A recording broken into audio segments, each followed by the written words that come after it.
है मेषशृंगी। इसके साथ में ही पिक्चर दिखाया हुआ है पेस्ट्री का, तो आपको पता चलेगा कि जहाँ पे हमें ये दिखाई देते ही मुंह में पानी आ जाने लगता है। मीठा कुछ खाने की एक फीलिंग आने लगती है कि मुझे ये कुछ मीठा चाहिए खाने के लिए। तो ये जो फीलिंग है वो हटाने का काम करता है वो मेषशृंगी। इसको भी पर्याय नाम आयुर्वेदा में दिया है मधुनाशिनी, यानी कि स्वीट जो टेस्ट है उसका नाश करने वाली। अगर इसके पत्ते आप अगर चबाते हैं तो कुछ घंटों तक आपको किसी भी स्वाद का महसूस नहीं होगा, क्योंकि इसके पत्ते इतने कड़वे हैं कि उसका स्वाद का आपको कोई भी पहचान नहीं पाओगे आप। इसीलिए इसका यूज जो है वो इसमें किया जाता है कि डायबिटीज में, क्योंकि उन लोगों में भी ये क्रेविंग्स ज्यादा होती है और उन्हें उसकी जरूरत नहीं है, तो वो क्रेविंग्स कम करने के लिए मेषशृंगी आप यूज कर सकते हैं। इसका जो है वो आपके ब्लड ग्लूकोज लेवल्स जो है, जिनमें डायबिटीज है तो उनमें ब्लड शुगर लेवल बहुत ज्यादा होता है, तो उसको नॉर्मलाइज करने के लिए या बैलेंस रखने के लिए मेषशृंगी का आप यूज कर सकते हैं। शुगर क्रेविंग्स कम करता है, उसमें एंटीऑक्सीडेंट्स बहुत ज्यादा है, क्योंकि प्रमेह जो हमारे आयुर्वेदा में बताया है उसके कुछ पूर्व रूप बताए हैं। मैं आपको बताना चाहूंगी कि आपको कैसे पता चलेगा कि अगर आपको डायबिटीज होने वाला है या फिर प्री डायबिटिक स्टेज में है।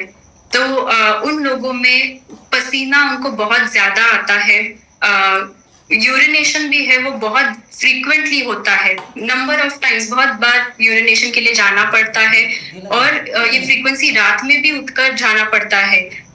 इसके अलावा यूरिन भी नॉर्मल नहीं होती है, एक तो बहुत ज्यादा गाढ़ी या फिर उसमें झाग होता है या फिर अविल होता है, यानी नॉर्मल जो यूरिन का कलर वैसे नहीं होता है। अगर आपको ये सिम्टम्स भी दिखाई देते हैं आप में, तो आप मेषशृंगी लेना चालू कर सकते हैं, क्योंकि इससे आपके जो ब्लड शुगर लेवल्स है वो कंट्रोल में रहेंगे, क्योंकि इसी से पता चलता है कि आपको फ्यूचर में डायबिटीज होने की संभावना है।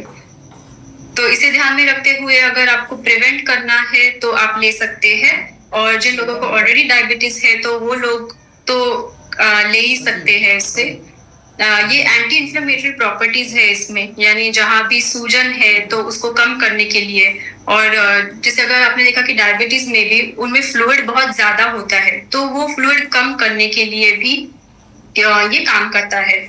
एंटी इंफ्लेमेटरी मतलब ये उसके सारे जहां पर भी रेडनेस है, बहुत ज्यादा लाल लाल है, सूजन है, दर्द हो रहा है, तो इन सब लक्षण को भी कम करने के लिए मेषशृंगी यूज कर सकते हैं। डाइजेस्टिव एड भी है, जिन लोगों को भूख कम लगती है उनके अग्नि को बढ़ाने के लिए भी आप ले सकते हैं। कोलेस्ट्रॉल कम करने में भी यूज होता है। मेषशृंगी का और एक अच्छा उपयोग बताया है कि वो विषग्ना है। तो आयुर्वेदा में दिया गया है कि जिन लोगों में सर्पदंश हुआ है यानी स्नेक बाइट है, तो उसमें भी आप इस मेषशृंगी का काढ़ा बनाकर उनको पिला सकते हैं, ताकि जो भी थोड़ी अमाउंट में भी बचा हुआ अगर वो विष है आपके शरीर में, तो उसे पूरी तरह से निकाल देता है।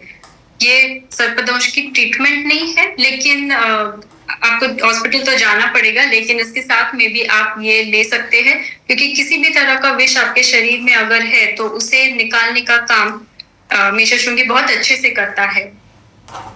तो इसके भी एमआरपी, डीपी, एसवी और पीवी दिया गया है, वो आप नोट कर लीजिएगा। इसकी डोज भी 1 ग्राम, ये तीनों का भी डोज जो है वो 1 ग्राम से 2 ग्राम तक दिन में आप ले सकते हैं। गर्म पानी के साथ लेने से ज्यादा अच्छा असर होगा। इसके कुछ रेफरेंसेस दिए गए हैं जिसे आप रेफर कर सकते हैं अगर आपको इसके बारे में भी कोई और जानकारी चाहिए हो तो।